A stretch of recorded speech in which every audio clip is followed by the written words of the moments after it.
বিসমিল্লাহির রহমানির রহিম। আজকের এই চমৎকার আয়োজনে আমাদের প্রিয় কবি, প্রধান অতিথি, বাংলাদেশের বর্তমান সময়ের অন্যতম প্রধান কবি আব্দুল হাশিদার, মঞ্চে আছেন নজরুল ইনস্টিটিউটের সম্মানীয় নির্বাহী পরিচালক কবি গীতিকার নজরুল ইসলাম শিল্পী, আছেন মিডিয়া ব্যক্তিত্ব এবং সাংস্কৃতিক সংগঠক বাচিক শিল্পী মাহবুব মুকুল। আজকের এই অনুষ্ঠানে যিনি প্রবন্ধ উপস্থাপন করেছেন অত্যন্ত মেধাবী মুখ মোহাম্মদ জসিমউদ্দিন প্রফেসর, সীমান্ত আকরাম আজকের এই আয়োজনের নায়ক, আমার প্রিয় উপস্থাপক, অসাধারণ আবৃত্তি শিল্পী মোহাম্মদ জসিমউদ্দিন এবং সীমান্ত আকরাম দুজন একটি অসাধারণ কাজ করেছে। যে স্মারকটি আমরা দেখলাম হাদিকে নিয়ে, এক মলাটের মধ্যে হাদির জীবনকে যতটা সম্ভব তার কর্ম, তার জীবনকে ধারণ করার জন্য, এবং সেটিকে প্রকাশ করেছেন তারেক হাসিন। তিনজনকে একসাথে আমরা ধন্যবাদ জানাই, কৃতজ্ঞতা জানাই। এটি জাতির পক্ষ থেকে একটি দায়িত্ব পালন করেছেন তারা। আজকের এই আয়োজনের এই প্রকাশনা অনুষ্ঠান এবং আগামী বাংলাদেশ নজরুল প্রথম ব্যবহার করেছিলেন অসাধারণভাবে 1923 সালে, নম নম নম বাংলাদেশ মম চির মনোরম চির মধুর। এই বাংলাদেশ শব্দটি যখন অন্তত আমি উচ্চারণ করি, আমার মনে হয় বাংলাদেশের বুকের উপর আমার বুক ছড়িয়ে পড়ে, কিংবা আমার বুকের উপর বাংলাদেশ ছড়িয়ে পড়ে। আমি যখন বাংলাদেশ শব্দটি উচ্চারণ করি, আমার হৃদয়ে উথলে উঠে বাংলাদেশের মাটির গন্ধে, বাংলাদেশের নদীর কল্লোলে, বাংলাদেশের পাখির উচ্চনে। প্রিয় বন্ধুরা, বাংলাদেশ 54 বছর পেরিয়ে এসেছে। কি বিস্ময়কর ব্যাপার! এই 54 বছরেও আমরা স্বাধীনতার পক্ষ বিপক্ষের যে রেখা, সেটি বুঝতে পারিনি। পৃথিবীর ইতিহাসে এমন দুর্ভাগা জাতি, এমন দুর্ভাগা দেশ দ্বিতীয়টি উদাহরণের জন্য পাওয়া যাবে না। পৃথিবী ভাবছে 100 বছর পরে কোথায় যাবে। পৃথিবী ভাবছে 50 বছর পরে তার দেশকে কোথায় নিয়ে যাবে। একটি জাতি 50 বছর পরে সেটি এই মোবাইল ইউজ করবে, না তার স্ক্রিন মোবাইল হয়ে উঠবে, এটি ভাবছে। আর আমরা এমন দুর্ভাগা জাতি, এমনই পোড়া কোপাল্লা জাতি, যারা 54 বছর আগের জায়গায় পড়ে আছে। পৃথিবীর ইতিহাসে এমন কোন দেশ আছে যে দেশের এত শিক্ষিত মানুষ করাপ্টেড? এমন কোন জাতি আছে যে জাতির শিক্ষিত লোক, যে যত বড় শিক্ষিত, সে তত বেশি চোর, সে তত বেশি ডাকাত, যে তত বেশি ক্ষমতাবান, সে তত বেশি তার জনগণের উপর অত্যাচার করে, নিপীড়ন করে, তার দেশের বিরুদ্ধে দাঁড়ায়?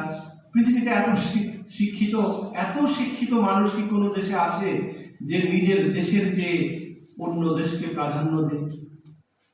এই জিজ্ঞাসা আমাদের করতে হবে, এই প্রশ্ন আমাদের জাগাতে হবে মনের মধ্যে, তাহলে আগামী বাংলাদেশের কথা আমরা পাবো। প্রিয় বন্ধুরা, আমাদের দেশ স্বাধীন হয়েছে। আমাদের দেশ স্বাধীন হওয়ার পর থেকে আধিপত্যবাদ আমাদেরকে স্ক্রিপ্ট ধরিয়ে দিয়েছে। আমরা প্রত্যেকে এক একটি চরিত্র, স্ক্রিপ্টের এক একটি চরিত্র, নাটকের এক একটি চরিত্র, এবং আমাদের চোখে একটি চশমা পরিয়ে দেওয়া হয়েছে। যে চশমা দেখে দেখে আমরা সত্যকে কখনো সত্য বলতে শিখিনি, আমরা মিথ্যাকে মিথ্যা বলতে শিখিনি, আমরা অন্যায়কে অন্যায় বলতে শিখিনি, আমরা ন্যায়কে ন্যায় বলতে শিখিনি। আমরা এমন একটি জাতি, ওসমান হাদির মতো সন্তান আমাদের মধ্যে জন্ম নিয়েছে, এটি আমাদের গৌরবের। জুলাই আগস্ট, এই 5ই আগস্টে যে বিপ্লব হয়েছে, এই বিপ্লব যারা এনেছে এরা প্রত্যেকে এক একটি ওসমান হাদি। এই ওসমান হাদিদের জন্ম হয়েছে বলে আমরা এখন আশাবাদী আমাদের ভবিষ্যৎ বাংলাদেশের জন্য। আমাদের এই সন্তানেরা প্রশ্ন করতে শিখেছে, what is what, why is why, যে আমি এটি কেন করব আর কেন করব না। এই কেন জিজ্ঞাসা যখন জাগে তখন সেই জাতি এগিয়ে যায়। প্রিয় বন্ধুরা, আমাদের সন্তানদেরকে আমরা অনেক জ্ঞান শেখাই, আমাদের পাঠ্যপুস্তকে অনেক জ্ঞানের কথা আছে।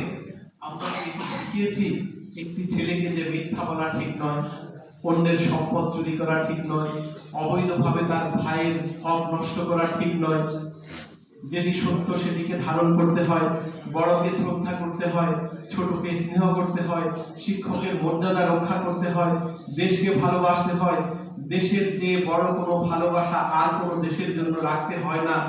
এই শিক্ষা কি আমাদের সন্তানদেরকে আমরা দেই নাকি দিতে পারছি?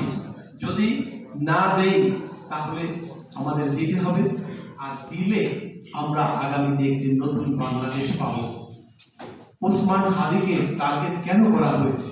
করা হয়েছে এই কারণে যে আমরা আমাদেরকে যে সাংস্কৃতিক আগ্রাসনের ভেতর দিয়ে স্ক্রিপ্ট ধরিয়ে দেওয়া হয়েছে, চশমা পরিয়ে দেওয়া হয়েছে, আমাদের ভাষা আগ্রাসন, আমাদের শব্দ আগ্রাসন, আমাদের জীবন যাপনের উপর যে আগ্রাসন নেমে এসেছে, এই আগ্রাসনের বিপক্ষে যদি আমাদের সন্তানেরা বেড়ে না ওঠে তাহলে আমরা আগামী বাংলাদেশ কি করে পাবো? এটি আমাদেরকে অবশ্যই বিবেচনা করতে হবে। ওসমান হাদি এই জায়গায় হাত দিয়েছিলেন। এখানে যে সাংস্কৃতিক বয়ানটি, এখানে সাংস্কৃতিক যে কর্মসূচি, সেটি হলো এখানকার মানুষেরা বিশ্বাসে একরকম থাকবে, কর্মে থাকবে আরেক রকম। এখানে 90% মুসলমান, এই মুসলমানেরা বিশ্বাসে মুখে বিশ্বাস করবে মুসলমান, কিন্তু বাস্তবে তারা সংশয়বাদী। কেউ হবে নাস্তিক, কেউ হবে সত্যকে অস্বীকারী, কেউ হবে তার জাতিকে অস্বীকারী, এবং যারা সত্য বলবে তাদেরকে অযোগ্য ঘোষণা দেওয়া হবে, যারা সত্য বলবে তাদেরকে কখনো কখনো জঙ্গি বলা হবে, যারা সত্য বলবে তাদেরকে বলা হবে তারা দেশদ্রোহী, তারা সভ্যতা দ্রোহী, তারা আনকালচার। অথচ আমরা সেই চশমা দিয়ে সেই রংগুলো দেখছি। এটিও আমাদের আরেকটি দুর্ভাগ্য এই জাতির। এখানেই হাদি হাত দিয়েছিলেন। হাদি এটি বলেছিলেন যে জান দিব জুলাই দিব না, এটি সহজ কথা নয়, কারণ জুলাই বাংলাদেশ বদলে গেছে। বাংলাদেশে আগের সেই পদ্ধতি, আগের সেই রাজনৈতিক চশমা, আগের সেই ক্ষমতার ইশতেহার আর বাংলাদেশ গ্রহণ করবে না। এটি ছিল হাদির অপরাধ। প্রিয় বন্ধুরা, আমাদের নজরুল এই কথাগুলো অসাধারণভাবে বলে গেছেন। যেদিকে তাকাই দেখি যে কেবল অন্ধ বৌদ্ধ জীব, ভগুন মুক্ত পঙ্গু খঞ্জ আতুরবাদ নসি। দোজখের পথে ধ্বংসের পথে চলিয়াছে সারা জাতি, শূন্য দুহাত পাইয়াছি বলে তবু করে মাতামাতি। এই যে ভগুন মুক্ত, পঙ্গু, খঞ্জ, আতুর, বদনসিব, ভোগের সব ভোগের প্রাণী, সব ভোগের বিড়াল। এই ভোগ করে যে যাচ্ছি আমরা, সেটি ন্যায় কি অন্যায়, এই ব্যবধানটা মুছে দেওয়া হয়েছে। এটি সাংস্কৃতিক আগ্রাসন। এখানেই কথা বলেছিলেন হাদি।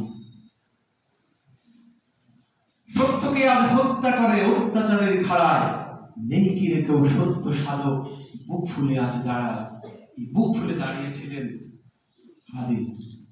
দাঁড়িয়েছেন বলেই তার বুকে গুলি না লাগলেও যে মেধা দিয়ে সে এই বুক ফুলে দাঁড়িয়েছে, সে মাথায় গুলি করা হয়েছে তাকে। প্রিয় বন্ধুরা, এই আধিপত্যবাদ আমাদের মাথাকে পরিচালনা করে, আমাদের পকেটকে পরিচালনা করে। আমরা যা দেখি এটি একটি পর্দায় দেখি, কিন্তু পর্দার আড়ালে, দৃশ্যের আড়ালে আসল জিনিসটি দাঁড়িয়ে আছে।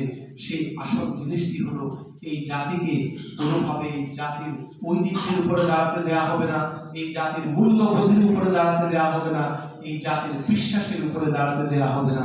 যে জাতি তার মূল্যবোধের উপর দাঁড়াবে না, যে জাতি তার সংস্কৃতির উপর দাঁড়াবে না, যে জাতি তার ঐতিহ্যের উপর দাঁড়াবে না, সেই জাতি কখনো জাতি হয়ে বেড়ে উঠতে পারবে না।